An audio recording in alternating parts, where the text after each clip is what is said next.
kindred longevity lifestyle designers. This is Zach Martin-Kilwer here with Secrets of Longevity in Humans.com. There is a vast abundance of teachers in health food, as well as specifically the raw food movement.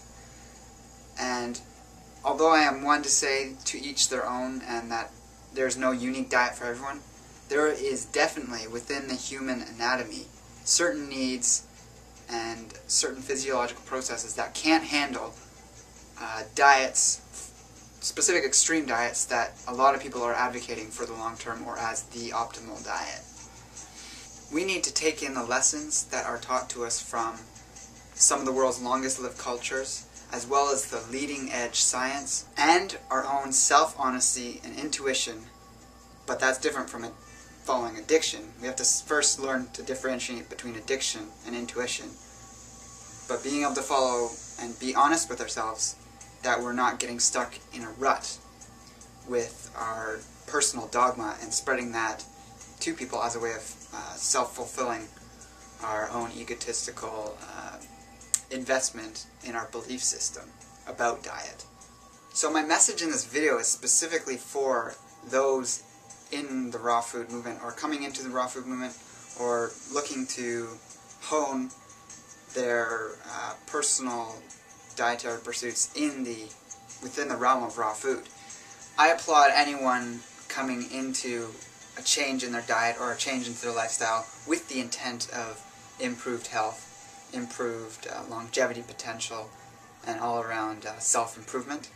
However, there comes a point where you have to be radically honest with yourself and develop that self-respect to actually look for use the qualities I mentioned earlier of looking to these specific areas to get an idea of what we should be doing. Within the raw food movement, there are a wide range of leading teachers or people who have been involved in the community for a long time. I'm talking about 20 plus years, or I guess in the range of 15 to 20 plus years. And also those who have been doing this sort of diet or this lifestyle for such a long time that actually shows they're actually getting the results of what everyone's talking about. So everyone's saying that their diet's the best, their diet does this, their diet does that.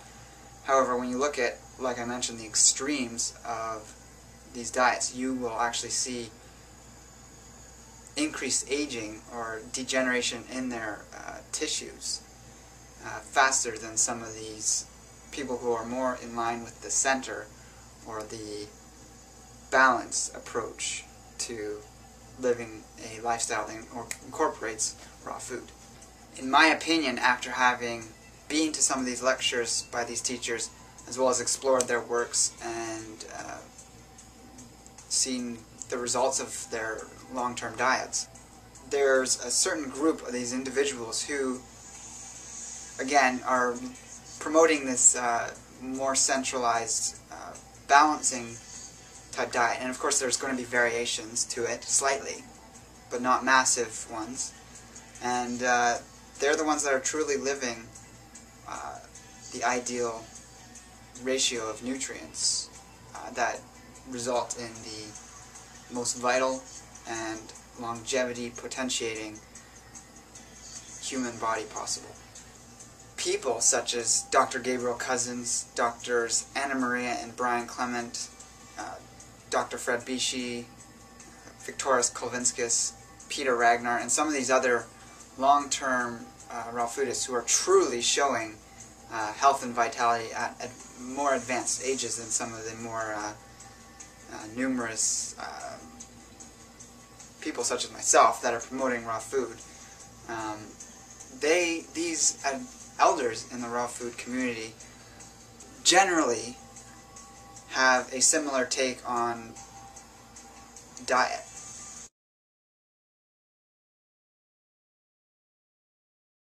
So unlike the individuals who I'm not going to name, who are promoting either very high simple carbohydrate diets or very high fat or even animal fat type raw food diets, the people who are recommending these more extreme diets in the raw food community do not, or they do look their age, or they even look older than their age, whereas the individuals I mentioned before are great examples of physical vitality and human potential at work.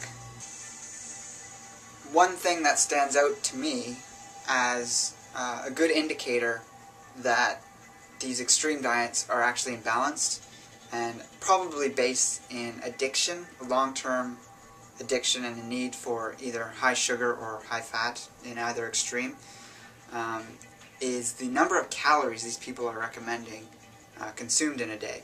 Roughly, and there's no exact amount, but from what I've seen in my research is that either extreme is recommending in terms of the intake of calories per day is in the range of high 2,000 plus calories, even 3,000 plus calories a day, and that is not in an alignment with the well-established fact that a low-calorie diet is going to be the optimal diet for health and longevity.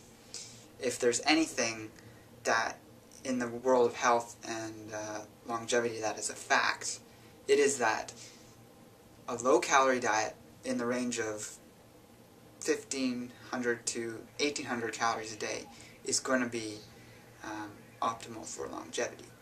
So these higher calorie diets are actually not going to give the results in the long term anyways, because they're overindulgence in addiction, and again, it's unfortunate that these individuals are spreading this information without looking at the broad research in health sciences and taking into account the facts that are well known at this point.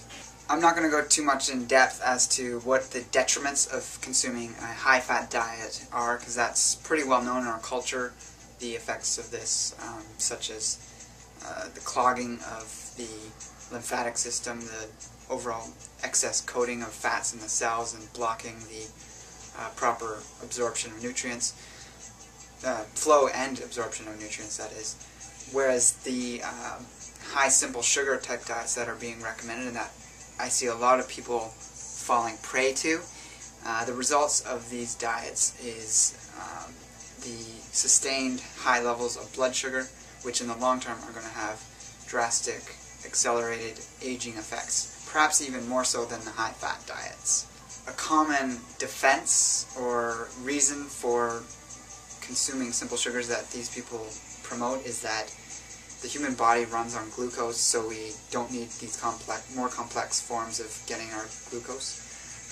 However, if you look to any animal or creature in nature, they all run on glucose, but that doesn't mean fruit or agave nectar is what they run on.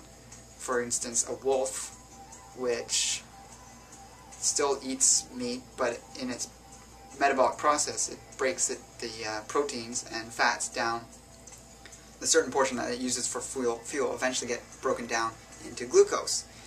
So in the human anatomy, just because we have glucose as fuel for the cell, it's one of the fuels for the cell, that does not mean that we need to get all our fuel from fruit. It's a silly argument. That's similar to saying all creatures, including elephants, tigers, lions, bears, and insects should eat fruit just because they run on glucose too.